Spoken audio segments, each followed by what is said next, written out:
Hey guys, welcome back to my channel. This is Serial Gaming here, and today, before we go into the video today, if you like my channel and like the content today, do consider subscribing and liking the video.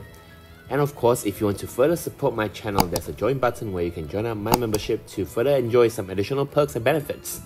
So before we get started, I just want to say I'm going to speed things up a little bit because we got a lot of units to talk about. We have 4 units that get reworks and there are new kits and everything. So I'm just going to go through all those units that you're not going to pay too much attention to as fast as possible. Anyway, starting off the list, we'll be having Kimahri, which is the Ronso, the Broken Horn Ronso that we get. So Kimahri essentially gets some rework on all of his skill, more HP attack, but the best part about his rework is actually the EX, where he extends the blind debuff to 2 turns. Right now, not that it's a lot of huge upgrade there. He does have a little bit upgrade as well into his jump plus attack, which is the HP attack that he gained from using his LD. Note that this skill is actually an instant turn skill, so it's just a very good button to press, but it reverts back to the original HP attack right after using it. Though it does refill the EX gauge as well, so that's an extra skill for you to charge your EX in case you need it immediately. Anyway, Kimahri is just a little bit lackluster at the current moment. He's a unit which provides a little bit utility to the entire party. He actually has a decent amount of auras, though the rework doesn't actually help him in that department. He already has a decent amount of auras before, but a little bit sad with the fact that he doesn't get any improvement on the aura that he was supposed to be, because if you're bringing him, you only bring him for 2 purposes, to be honest. One is his aura, and one is his EX, which, like I said, has the nice upgrade of having 2 blind right now. And the fact that we have units that feature alongside him, such as Paladin Cecil with a BT plus with even better auras, it makes even less desirable to bring him into the party itself. Regardless, if you're going for him, I do recommend finding a way to charge his EX as fast as possible.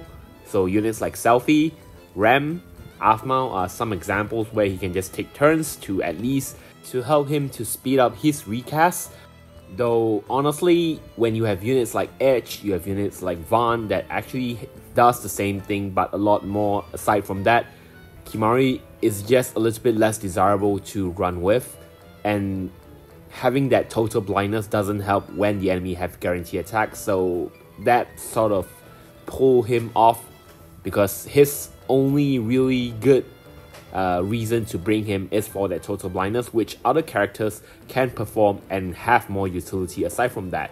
So again, Kimahri is just a little bit lackluster in my opinion. Anyway, moving on from Kimahri, we have Palom, which is almost the next character, the annoying character that most people don't like. Anyway, Palom has some upgrade as well. His skill 1 does reset the target break status right now, so all of his skill, except his EX I think, I'm not sure, actually reset the target's break status, so he essentially is going to get 2 turns every turn. That might not be a good thing though, considering we're in the Force era, so if you're not being able to fulfill the condition yourself, then having more turns may not be the best option. Anyways, Palom has the issue of having to get stronger every time he uses his skill.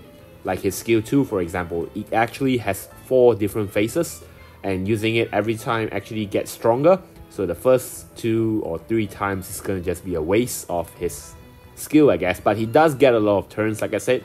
So in a normal situation where you're not hunting for the Force era abuse, Force time abuse, he may be a little bit useful to pump out more turns, more damage, especially if you bring him with follow-up attackers like Kane or Cisne. But regardless, Palom is just really lacking. Even his LD doesn't get any upgrade. Like, I have no idea why they didn't actually improve the amount of HP dumps from his LD. It only improved his bravery potency and inflict ice imperil on the first attack of his attack from his LD. And that's the only improvement he gets from that. But he does improve his HP attack, which is the dual cast plus attack, where he gained from breaking the enemy. So that part itself, I guess it's a pretty decent upgrade considering Palom actually breaks enemy all the time. However, like I said, in the situation where we are in the Force era right now, Palom is just really bad considering he takes up a lot of turns and he doesn't perform a huge chunk of damage in one particular action. So unless there's a particular FR that caters to his kit, like for example Cam's, of course Cam, because Palom actually has Ice Elemental in his kit, so in that situation he might be a little bit useful, but he can easily be out-damaged by other DPS characters, especially when we have a lot of BT plus characters. But even if we exclude those, being a turn hogger, we also have units such as Papalymo, such as Alice, such as Zal. All those units exist, so it's not really a very good option to go for Palom unless you requires a budget units that turn hogs a lot for you to solo older content, I guess, but otherwise I won't recommend him. Anyway, moving on from Palom, we finally have the character that people actually want to pay attention to right now.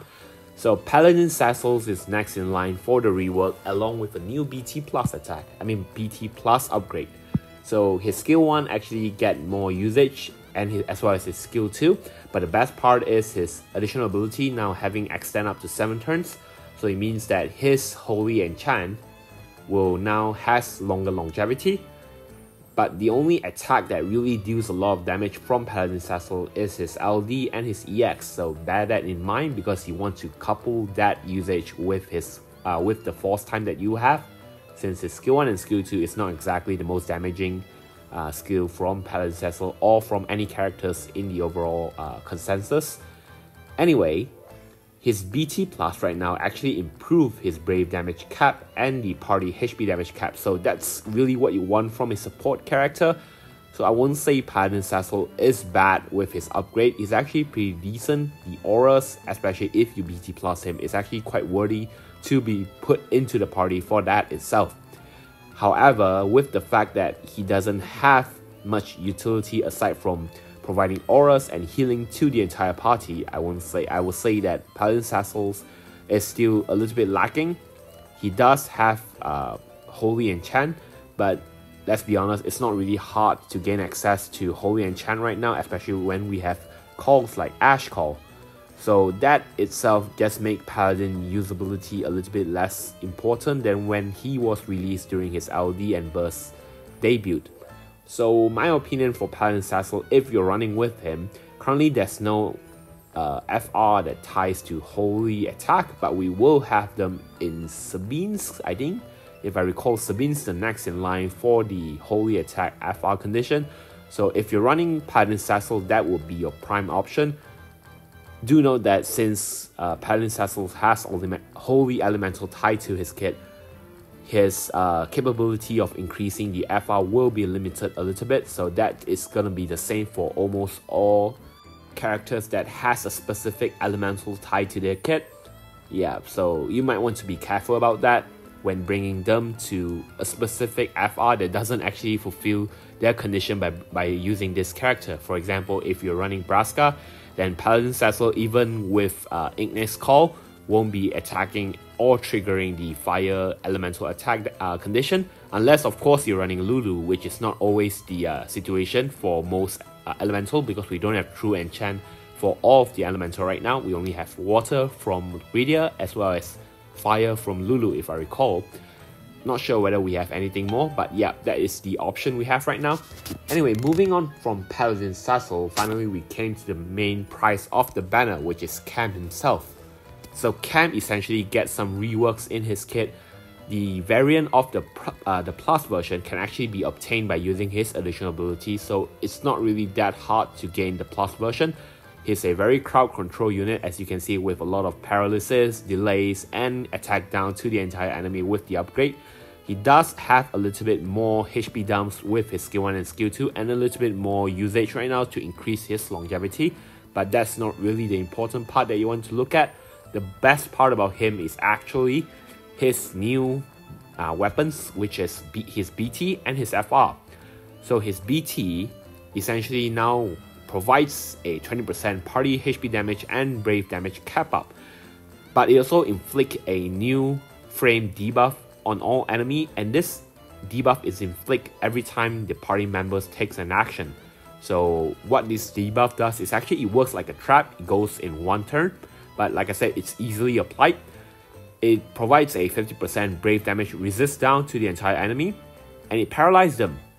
And of course, once the enemy takes the turn, which is their paralyzed turn, it will move the next player turn forward after the trap is triggered. So that's essentially saying that the enemies won't be going two turns at a time, or even the second enemy won't be getting a turn if the first enemy gets a turn first, and then you'll move your allies, the closest allies to that turn itself.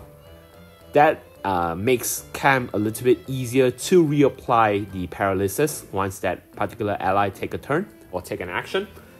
And his BT plus, if you decided to green him, actually provides another additional 50% party brave gain up and a 20% party HP damage cap up. So HP damage cap, yes, very nice to have.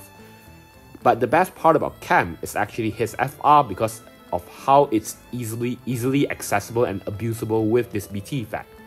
So what you can see from his FR right here, his FR is essentially using an ice ability attack or targeting an enemy which is paralyzed. So Cam actually can fulfill this condition by himself because he actually paralyzed his enemy easily with his BT active.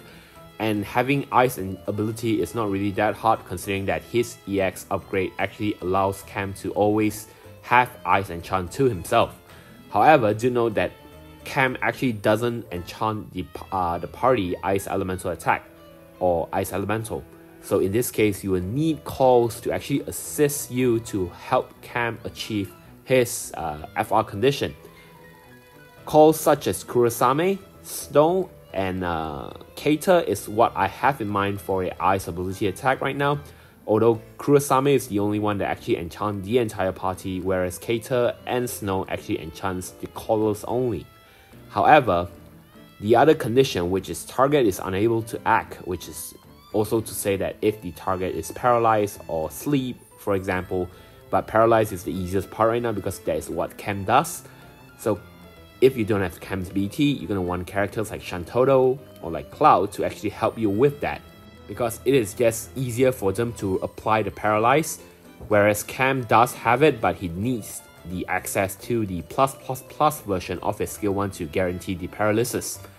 However, what makes Cam this good is actually a bug. I'll call it a bug no matter what you want to call it, because how it works actually is when you launch an enemy and you need a 3-party launch, each unit of your party member that actually participate in the launch itself, when they attack the enemy and the enemy is paralyzed, it would actually fulfill the 20% condition, which makes every launches going up to easily 60% without considering the ice enchant ability.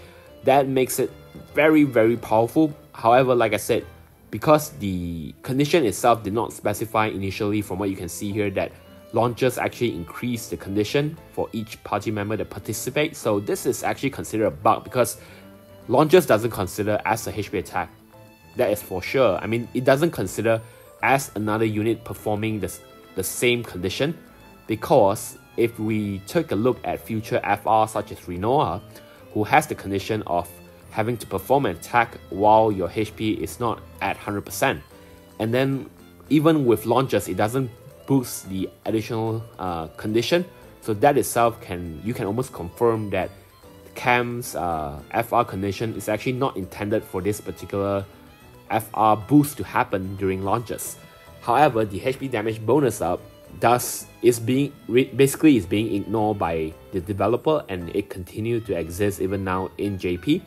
Although if they change up Cam's ability here to actually improve the condition from launches, it might actually weaken him as a meta unit that we are going for right here, or I would say a broken unit.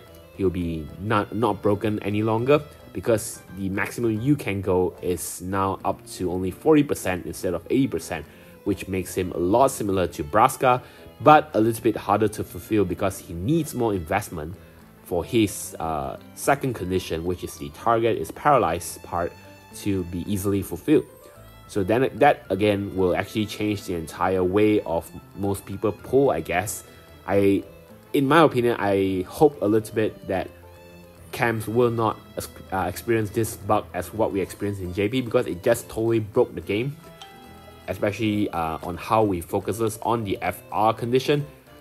And because of him, because of his absurd condition, actually we eventually will come to getting a lot of huge HP damage bonus up condition later down the line, but he's definitely the start of it. So again, Cam is going to be really broken if the bug continue to exist. Plus 80% maximum per action is absolutely insane, and it's one of the reasons why Cam and Tidus combo is so popular in JP, because Tidus can easily abuse the turn with his turn hogging, and getting 80% per turn with Tidus attack, especially with the rework on his follow-up attack, is going to be absolutely insane.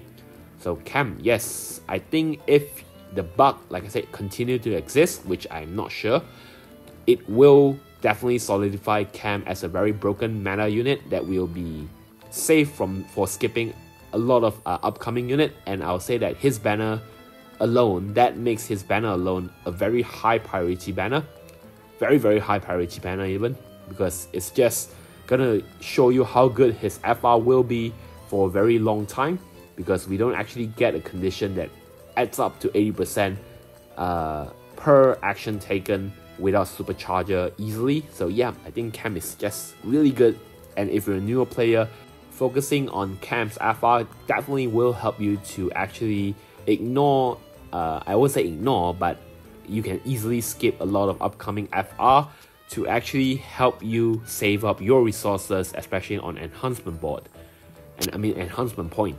Yeah, that's my opinion on this banner. I personally will pull for Cam again in my main account, because I didn't pull for Braska there, and then I'll just stick to Braska on my alternate. And with 6-man coming up, I'm really excited to run Cam again, but right now with a more rushdown method to nuke up the boss as fast as possible with his bug, or I would call it a overpowered FR. Anyway, are you guys actually going for this character, or are you guys skipping and waiting out for Tidus, which I think a lot of people are actually skipping, to my surprise, only because of Tidus. Because Tidus actually comes around for after the next 2 banner, so he's also really good, and he's also one of the stronger character with his rework, especially in the early FR, where our focuses are mainly on damage on turn DPS instead of off turn. But anyway, let me know what your plan below, and I'll see you guys in the next video. Cheers.